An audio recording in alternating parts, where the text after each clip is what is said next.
Ladies, yazi kunento ade ngibuka manje and iyenza ukuthi ngizokhuluma ngale nto engifuna ukukhuluma ngayo. Uyabona uma uthola indoda, uzothi indoda isebenza kahle, bese indoda ayinawo umbhede. Indoda ayinayo ngisho blanket alright. Mhlawumbe unanemoto, uzoyibuza ukuthi hawu, ngoba le ndoda inemoto enhle kanjena, ngoba le ndoda lena isebenza kanjena, kodwa lo muntu akanalutho, uphesha ngisho i-under. Ebese uvele uthi hayi ngeke ngikwazi mina ukuba nale ndoda. You understand?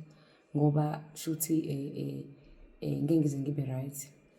Nayinto engicela ukunitshela yona-ke izandla zami, thola ukuthi lapho uyeka indoda yakho usofa silahlane, uyeka indoda epowerful, uyeka indoda ubuze kwakha nayo umuzi, uyeka indoda sithandwa sami okuyiyona ubuzoya kude nayo empilweni. Bantu besifazane, thanda zami bose ngintshele lokhu, indoda yenziwa wena. Indoda ukahlahla umuntu wesifazane uyena owakha umuzi ngomqondo. Amadoda ahlaniphile, amadoda asmart, amadoda enzelwe ukuthi they protect us, basinikeze leyo security. You understand? Wena unikezwe that motherly love. Yabo lolu thando lolu lokuba umuntu wesifazane nozwelo, lolu thando lolu lokuthi kufanele indoda uyisave, uyinikeze ukudla. Yona iyakuthenga ukudla, wena uyayinikeza ukudla. Yona ikunikeza imali, wena uthenga umbhede. Yona ikunikeza imali, wena uthenga itafula. Ikunika imali, uthenga istofu, amabhodwe. You understand? Ikhaya lapho liba warm. But la madoda lawo kuyifica uthola ukuthi iyasebenza, i-right, kodwa ayinazo izinto i-right. Uyezwa ukuthi ngithini? It's because isikhathi esiningi, angisho ukuthi wonke, but isikhathi esiningi it's because uthandane nomuntu wesifazane la ekhanda ekungasethile kahle. Uthandane nomuntu wesifazane ongakwazi ukwakha ikhaya. Mhlawumbe ubuyisana nomuntu wesifazane obezodla imali yakhe. Ubezothenga nini kumbhede lo muntu? Kwamoto mhlawumbe kade wabanayo.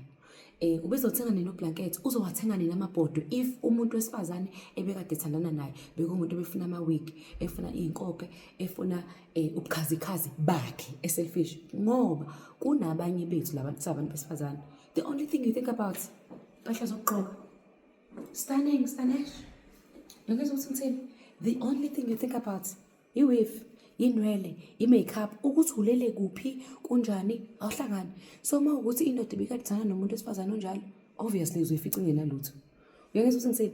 Also, nendoda ebikade ithanda nomuntu wesifazane onomqondo okwazi ukwakha ikhaya, uyibona ngokuthi uma ungena kuleyo relationship leyo ndoda inayo yonke into, uzothi hayibo, wazi thina sisicabanga ukuthi le ndoda inomqondo.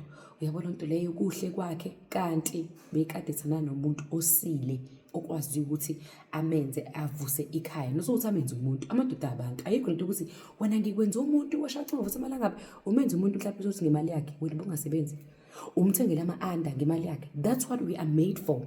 So kuvele kusuke kube ngathi thina we did i-favor for amadoda, kodwa of course ngeke uzukwazi ukwakha umuzi nendoda engafuni ukwakha umuzi nawe. Ngisho ungabhenda over ikunika imali uthenga ifurniture, uthenga ukuthi uma ifuna ukukushiya izokushiya, doesn't matter. Sengoba ngithi uma uvula imilenze, ngisho ngayivula kangakanani, uyivule ize ifike ku-ceiling board, igqobhoze u-ceiling board, kube namaconsi endlini enhle, indoda ayinandaba, uzogqobhoza u-ceiling board ikwenze, iqede lapho uma ifuna ukushiya, ifuna ukushiya. Kodwa nje at the end of the day, musa ukushiya indoda ngoba ubona ukuthi ayinazo izinto kodwa iyasebenza. Uyibuza ukuthi lo muntu sonke lesikhathi kade esebenza akakwazanga ngisho ukuthenga umuzi, usahlala emqashweni. Lo umumbuka ukuthi kade le ndoda yasebenza, isebenza kahle kodwa ayinayo imoto. Kwenziwa yini? Usuyibuza lokho ngithi uthi shuthi akanawo umqondo. No, udinga upartner ozoba nomqondo, ambonise ngokunye, ambonise ngama-finances ukuthi enziwa kanjani, amcathulise ukuthi imali sithandwa sami isetshenziswa kanje, isetshenziswa kanje. Kufana noma uthole umfana o-ambitious, ombonayo ukuthi lo mfana can be good kwibusiness, or indoda ebonayo ukuthi le ndoda lena ifu ibinomuntu ibingakwazi. Sithanda sami, I know ukuthi so negative ukuthi sesiyasaba ukuthi si-investe kuma-relationship. Ufuna uku-investa kwini? Ukuthi uvele uhambe uyolala nomuntu uphele kanjalo. Mina ngingitshela ukuthi it's okay ukuthi we tried and then some move on. It's okay. It was just isikhathi. And ngingitshela ukuthi there is a reason ngihlangane nalo muntu. Maybe ukuthi ngizame ikhaya nalo muntu lifail. It's because somewhere kwi-universe bekumele ukuthi kube khona izinto engizoyifunda ngami namaphutha bekumele ukuthi ngiwenze while nginalo muntu ukuze umuntu wami olandelayo ngabe kusenzeka. So ungangena ema-relationship guys, ningene ngonyaka olodwa sakuphuma. Nithi umuntu uma ngabe nemali ubona ukuthi ufuna ukwakha naye ikhaya, you never know. Uthole ukuthi omunye usezokushadela lokho ukuthi uhlakaniphile.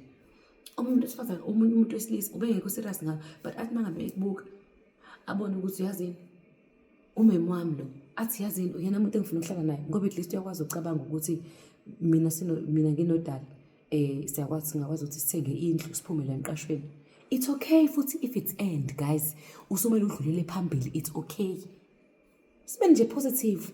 Makuphelile umjolo uyanyisa usinyisa sonke, it's okay, but for the time being you are happy. Hlala kwi-comfort, usulala embhedeni oneyipring, indoda kodwa inayo imali just because uthi hayi uzongishiya athola abanye, so wena fanele uhlale emanyaleni, fanele ukusacrifice udoti. What if nizen last 4 years ulokhu uhleli kudoti ngoba nakusaba ukuthi uzohamba uyobona abanye?